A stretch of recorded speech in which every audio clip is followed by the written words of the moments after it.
7주 동안 요나의 시리즈를 끝까지 간다라는 타이틀로 나눴습니다. 지난주 우리는 니느웨에게 내릴 심판을 철회하신 하나님께 대하여 분노하는 요나를 봤습니다. 그런 요나에게 하나님께서는 너가 지금 화를 내는 것이 옳으냐? 너가 지금 화를 낼 권리가 있어? 라고 묻는 것으로 요나를 다독이셨죠. 이제 그렇게 하나님께서 재앙을 철회하시고 그렇게 물으신 걸로 이제 요나가 고국 이스라엘로 복귀하는 이야기로 마무리해도 사실 요나서는 충분합니다. 그렇게만 된다면 요나서는 너무나도 해피엔딩으로 마무리할 수 있을 것 같아요. 그런데 요나서는 3장에서 끝나지 않습니다. 요나서는 4장에서 끝나고 4장 11절까지 있고요. 끝까지 하나님의 마음과 반대되는 요나의 모습을 한 번 더 각인시켜줍니다. 우리 4장 5절 같이 한번 읽어보겠습니다. 시작. 요나는 그 성읍에서 빠져나와 그 성읍 동쪽으로 가서 머물렀다. 그는 거기에다 초막을 짓고 그 그늘 아래에 앉았다. 그 성읍이 어찌 되는 것을 볼 셈이었다. 자, 여기서 요나는 먼저 니느웨에서 나옵니다. 근데 어느 쪽으로 가냐고 기록되어 있냐면은 동쪽으로 가서 머물렀다고 이야기합니다. 여기서 우리는 이상한 점 하나를 발견해야 됩니다. 뭐가 이상하냐면은 요나가 니느웨에서 다시 고국인 이스라엘로 돌아가려면 동쪽으로 가면 안 됩니다. 서쪽으로 가야 됩니다. 근데 왜 동쪽으로 가서 심지어 갑자기 초막을 짓고 성읍을 관찰할까요? 여기에는 두 가지가 의미가 있습니다. 첫 번째는 신학적인 의미가 있어요. 이 동쪽이라는 단어는 단순히 지리적인 정보를 알려주는 게 아닙니다. 구약 성경에서 동쪽은 제일 먼저 나오는 성경이 창세기입니다. 아담과 하와가 하나님께 선악을 알게 하는 나무의 열매를 먹고 추방당합니다. 동쪽으로 추방당해요. 그래서 하나님은 에덴 동산의 동쪽에 불칼로 이제 지키는 천사들을 두셨다고 이야기를 합니다. 두 번째, 가인이 아벨을 죽이고 나서 주님 앞을 떠나 에덴의 동쪽 놋 땅으로 피신하였다는 정보가 있습니다. 신학적인 의미를 가질 때 동쪽은 하나님의 낯을 피하여 하나님의 관계가 멀어졌을 때 상징하는 방향을 의미하기를 합니다. 그리고 신학적인 의미를 뛰어넘어 요나는 4장 5절을 보면 니느웨가 어떻게 되는지를 지켜보려고 합니다. 여러분이 요나였다면 뭘 지켜보고 싶으십니까? 제가 요나라면은 니느웨가 얼마나 하나님을 잘 섬기고 이제 하나님께 축복받는 도시가 되는지를 지켜보는 게 아닙니다.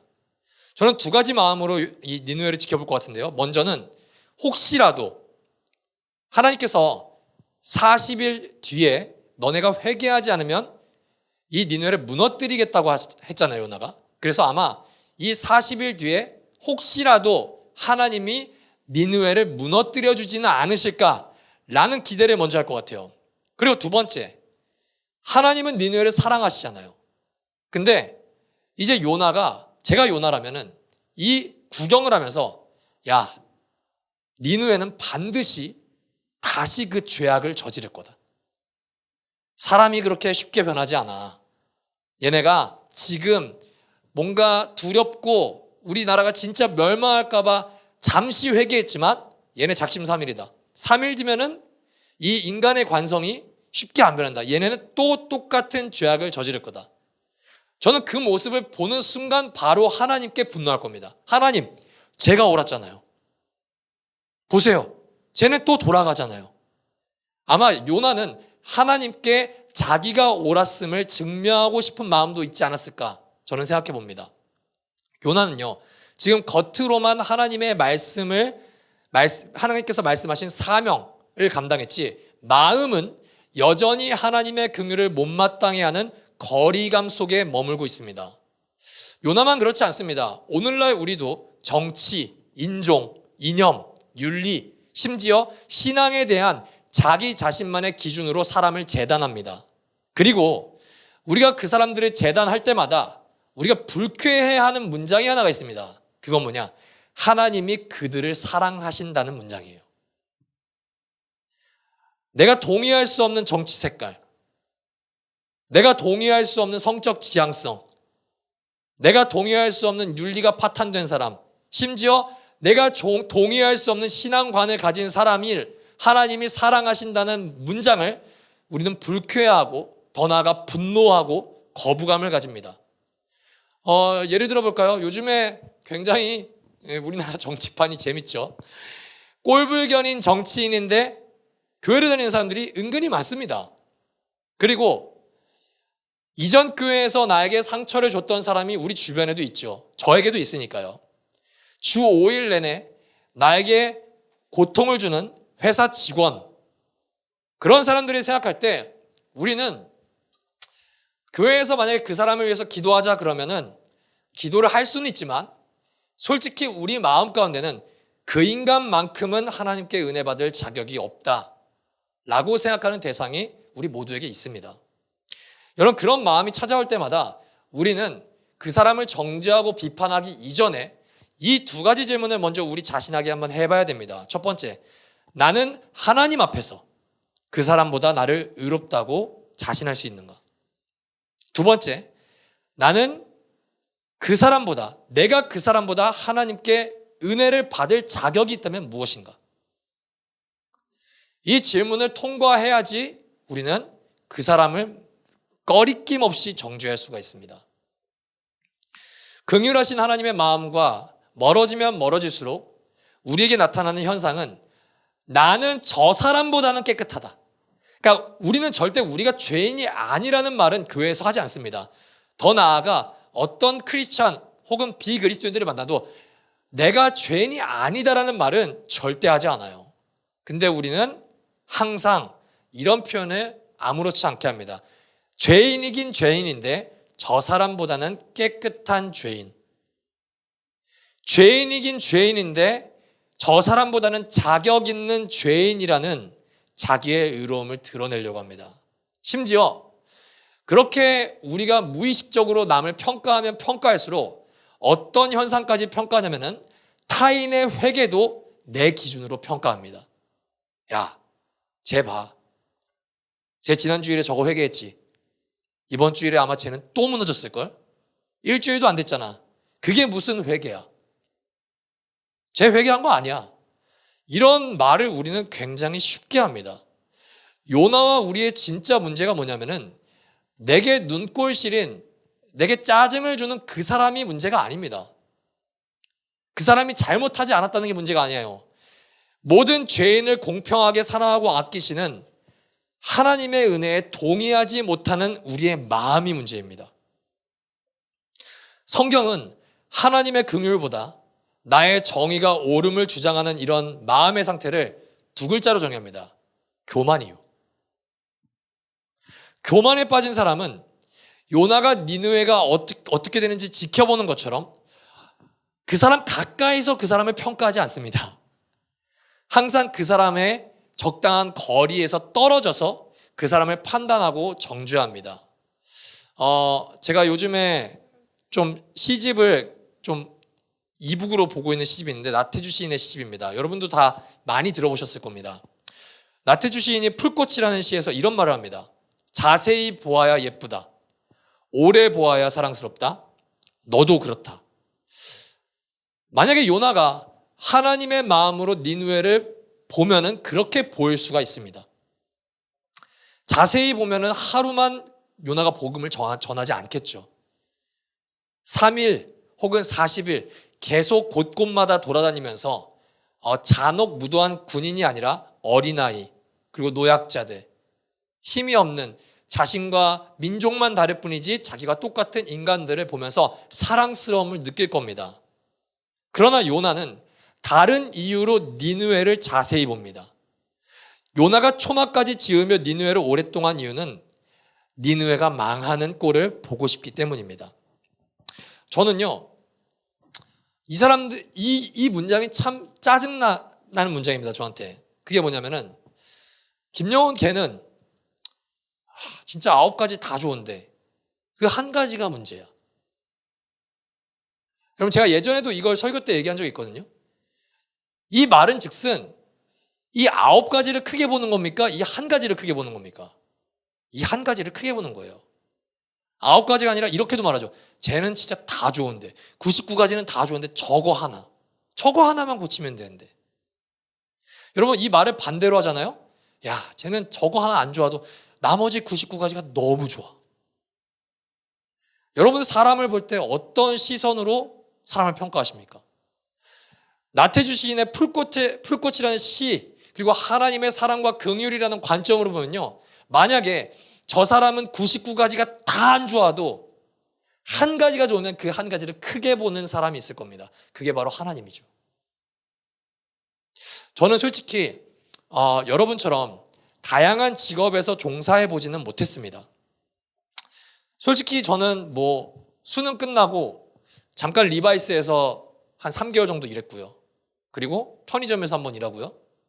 그 이후로는 늘 교회에서만 일했습니다. 근데 제가 교회에서만 일을 했지만 재밌는 사실을 하나 발견했습니다.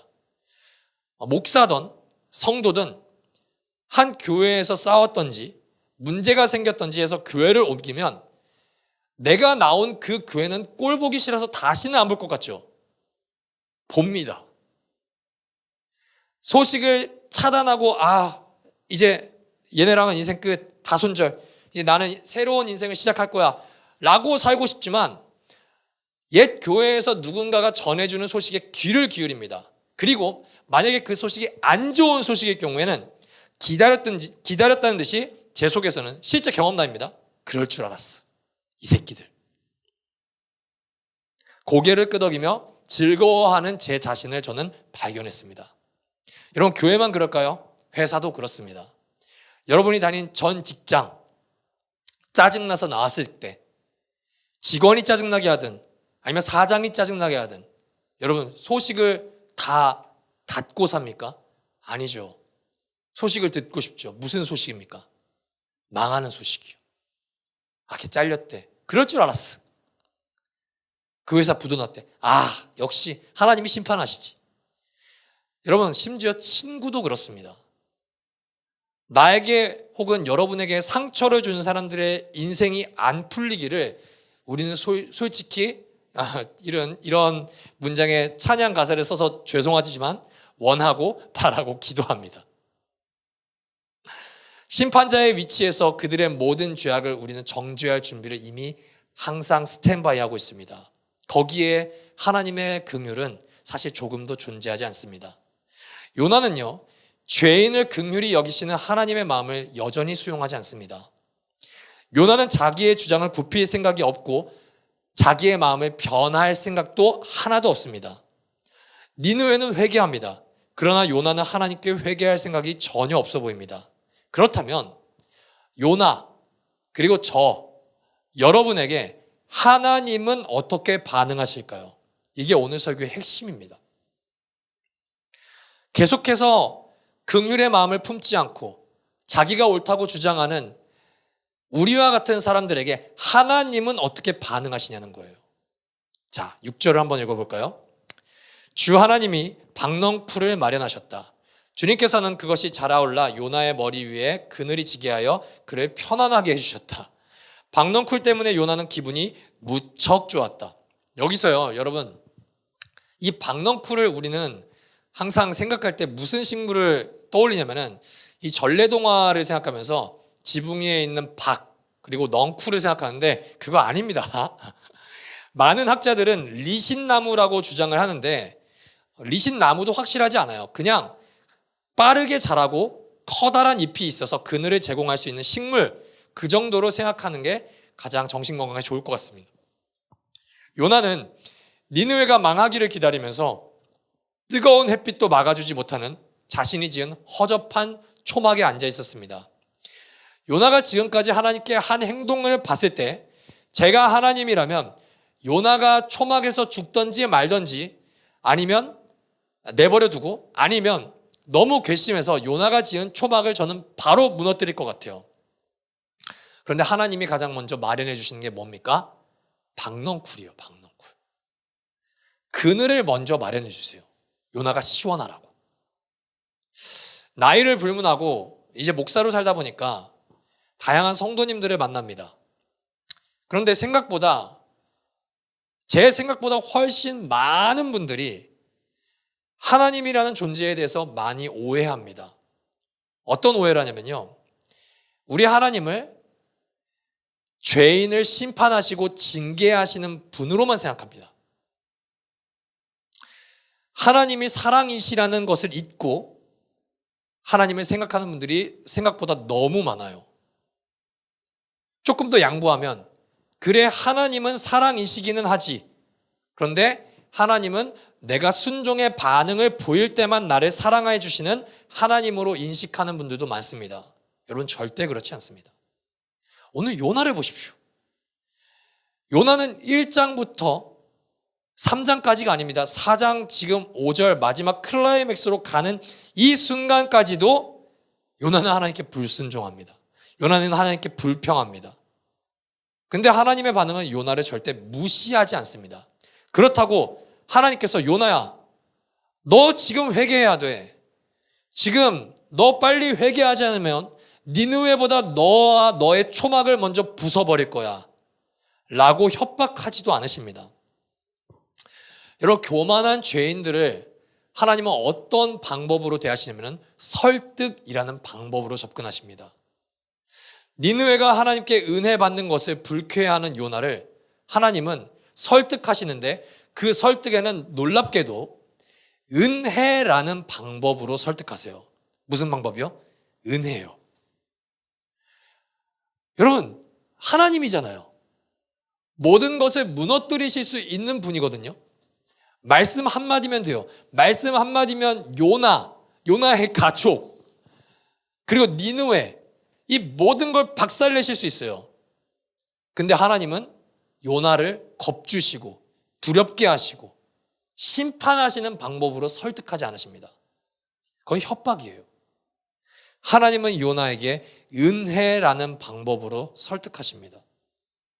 삐뚤어진 요나의 불편함, 외로움을 하나님이 놀랍게도 지금 뭐 하시죠? 위로해 주세요. 사랑으로 감싸 안아주세요. 요나는 이 박넝쿨의 그늘을 봤을 때 자신을 향한 그런 하나님의 은혜에 행복을 느꼈을 겁니다. 그렇지, 여전히 하나님은 내 편이시지. 그래서 어쩌면 요나는 하나님이 자신을 박넝쿨을 통해서, 그 그늘을 통해서 나를 지지해 주신다고 착각했을지도 몰라요. 요나야, 너가 맞아. 그러나 하나님은 요나가 맞다고까지는 하지 않으십니다. 우리 7절 함께 읽어볼까요? 그러나 다음날 동이 틀 무렵 하나님이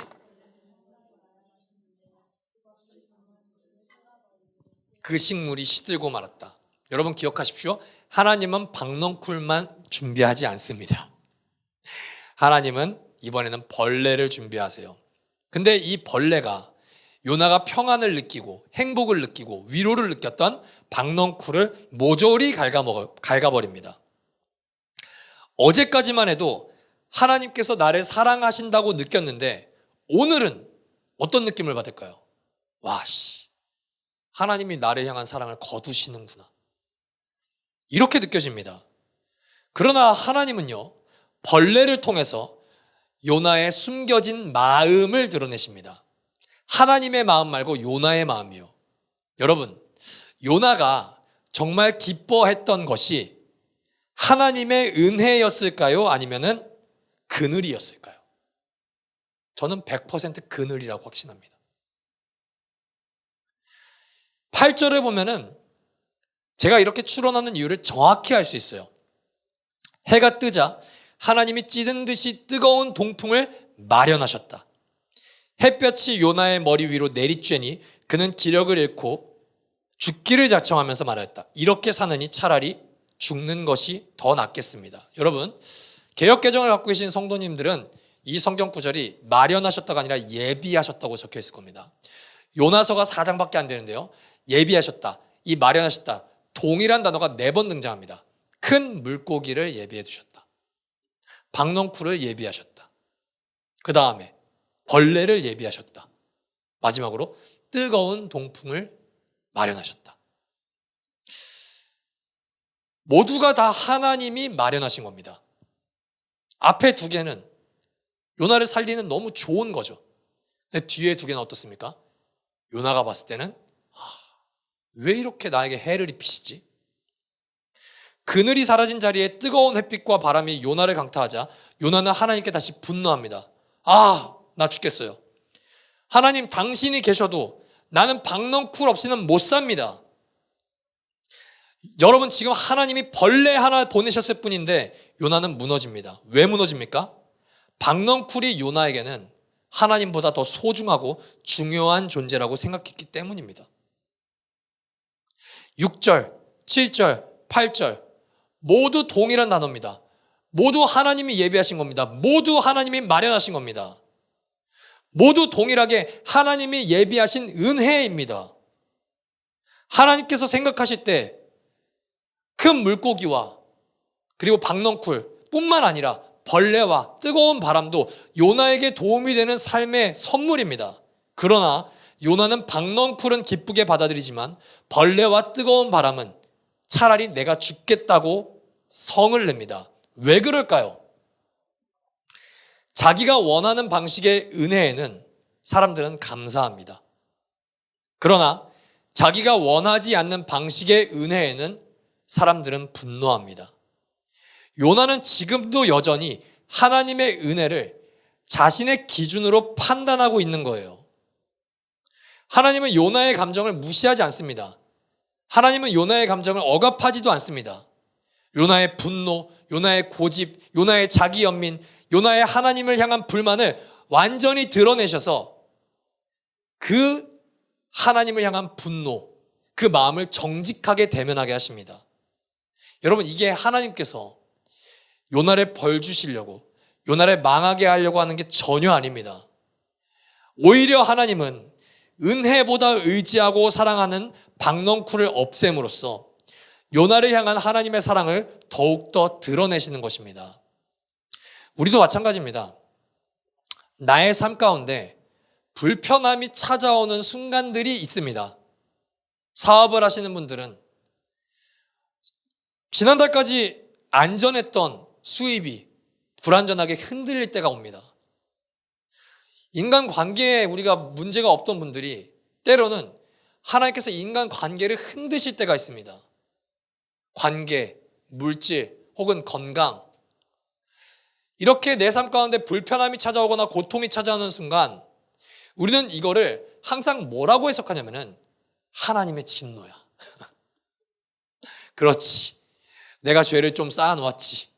여러분, 종교적으로 생각하는 사람들은요, 은혜도 나의 공로를 받으려고 하는데 심판도 나의 공로를 받으려고 합니다. 그래, 하나님께 한 대 쳐 맞을 때가 됐지. 내가 무시하고 살았지. 하나님을 왜곡합니다.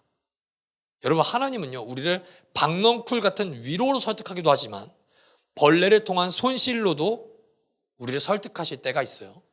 그리고 뜨거운 바람으로 고난을 겪게 하실 때도 있습니다. 이 모든 삶의 과정은 하나님께서 우리 마음의 중심을 직면하게 하시고 우리를 다시 사랑으로 회복시키기 원하는 변함없는 하나님의 은혜입니다. 벌레, 바람, 결국 요나를 설득하시는 하나님의 사랑입니다. 라이트하우스 일상 가족 여러분, 내 삶이 흔들리는 순간들이 있습니다. 반드시 찾아옵니다. 그런데 그게 하나님의 은혜가 흔들리는 순간이라고 오해하지 마십시오. 하나님께서도 내 삶을 흔드실 때가 있습니다. 우리가 만약에 하나님보다 더 의지하는 대상이 있으면 하나님은 그것을 흔드십니다. 왜냐? 우리를 사랑하셨어요. 그런데 그 순간이 은혜도 흔들리는 순간은 절대 아닙니다. 할렐루야. 은혜는 동일합니다. 은혜는 무너지지 않습니다.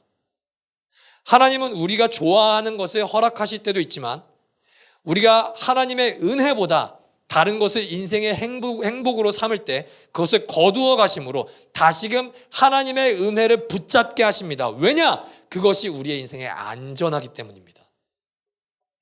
내 삶의 상황과 상관없이, 내 순종의 여부와 상관없이 여러분, 여전히 하나님의 은혜와 사랑은 나를 떠나지 않습니다. 그것을 확신하는 우리 모두가 되기를 주님의 이름으로 축복합니다. 자, 이제 마지막 요나서의 결론인 10절에서 11절을 다 같이 한번 읽어보도록 하겠습니다. 시작. 주님께서 말씀하셨다. 네가 수고하지도 않았고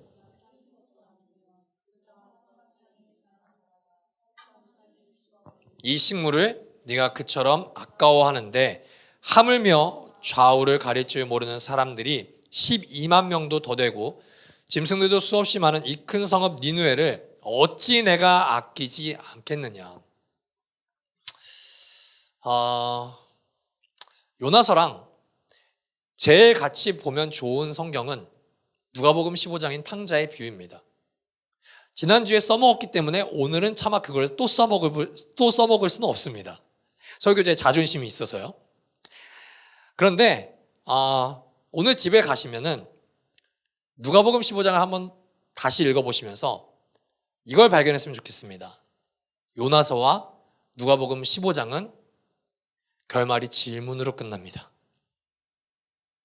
좀 애매하지 않습니까? 이 요나의 싸가지를 보고 하나님이 요나를 심판하셨다 라고 꾸짖으시던지, 아니면 이제 요나가 질문했으니까, 하나님이 질문하셨으니까 이 질문을 받고 요나는 마음이 감동받아 회개하고 니느웨를 위해 기도했다 라는 결말이라든지, 아니면 진짜 정말 하나님의 은혜에 감격해서 요나는 이제 자신의 마음에 안 드는 사람조차도 사랑하며 살게 됐다, 그런 결말로 끝나면 해피엔딩이잖아요. 그런데 요나서는 살짝 열린 결말입니다. 하나님은 요나에게 그냥 질문하시는 것으로 요나서를 마칩니다. 여기에 요나의 대답은 등장하지 않습니다. 왜 그럴까요? 이 질문은 요나에게 던지는 질문을 뛰어넘어 요나로 살아가는 우리에게 던지는 하나님의 질문이기 때문입니다. 하나님은 우리에게 질문하십니다. 영훈아, 너는 나의 긍휼을 이해하고 있니?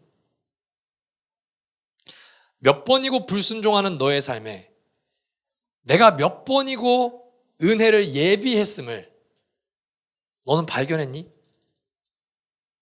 너가 봤을 때 그거는 짜증나고, 너가 봤을 때 그거는 마치 내가 분노하는 것 같고, 너가 봤을 때는 내가 왠지 너를 징계하는 것 같은데, 아니야 영훈아, 그건 다 널 위해 예비한 나의 은혜였어. 그렇다면 너는 은혜가 없어 보이는 이 세상에서 은혜를 선택하면서 이제 살아갈 수 있겠니? 이게 우리를 향한 하나님의 질문입니다. 반주 주시겠습니까? 요나의 답변은 요나서에 등장하지 않습니다. 구약 성경에도 등장하지 않습니다. 그리고 더 나아가 신약에도 등장하지 않습니다. 그런데 이 하나님의 질문으로 끝나는 이 요나서의 마지막을 볼 때 어쩌면 이 요나서 4장 12절 기록되어 있지 않지만 이 12절은 침묵일 수도 있습니다.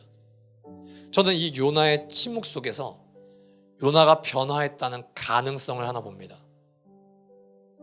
팀 켈러 목사님의 방탕한 선지자의 책을 참고한 내용인데요. 요나서를 적은 사람이 누굽니까? 요나죠. 근데요, 자기가 자신의 모습을 기록하는 건데, 심지어 자기는 선지자거든요. 구약 성경에 뛰어나고 위대한 선지자들이 얼마나 많아요. 그런데 요나는 선지자로 살아감에도 불구하고 하나님께 분노하는 자신의 교만, 자신의 불순종, 자기 연민, 그리고 위선, 이 모든 것들을 포장하지 않고 적나라하게 드러내며 기록합니다.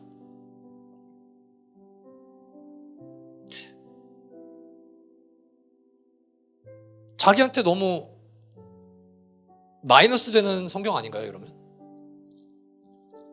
내 모든 게 까발려지잖아요. 요나는 왜 이런 자신의 허접함, 불순종함,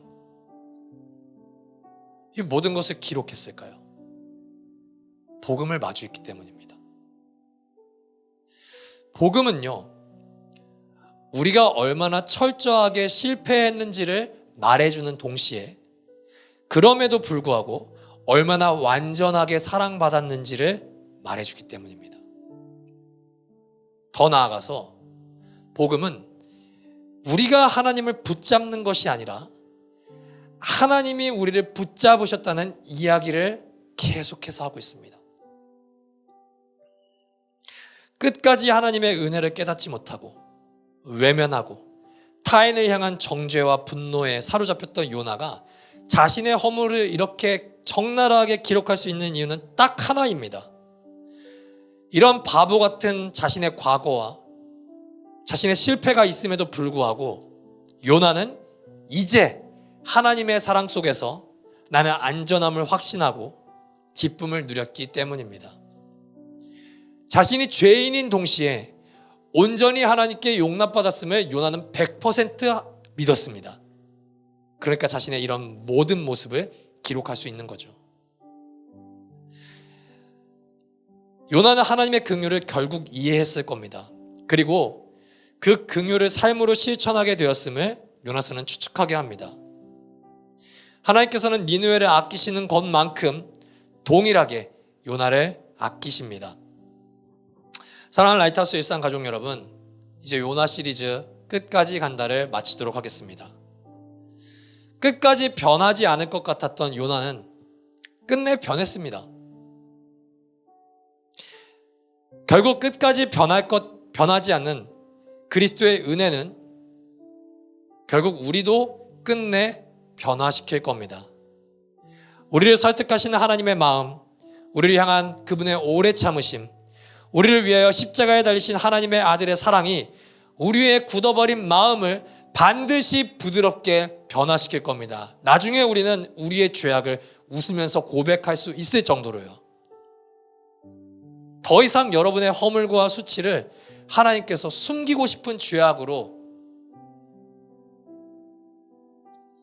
내버려 두지 않으실 겁니다. 그 죄악보다 더 큰 하나님의 은혜와 사랑이 여러분을 덮고 계시면 하나님은 반드시 보여주실 겁니다. 그러니 여러분, 그리스도께로 나오십시오. 요나처럼 내가 하나님과 사람 앞에 기록할 만한 이야기가 불순종한 이야기밖에 없더라도 상관없습니다. 당신을 아끼시는 하나님의 은혜가 여전히 당신을 붙잡고 있습니다. 끝까지 우리를 설득하시는 하나님의 은혜를 직면하십시오. 그리고 그 은혜를 마주함으로 이제는 삶 속에서 만나는 모든 이들을 정죄하고 저주하는 것이 아니라 오히려 하나님께서 나를 아끼신 것처럼 나도 그들을 어찌 아끼지 않겠냐고 하나님께 고백하는 우리 모두가 되기를 우리 주 예수 그리스도의 이름으로 축복합니다.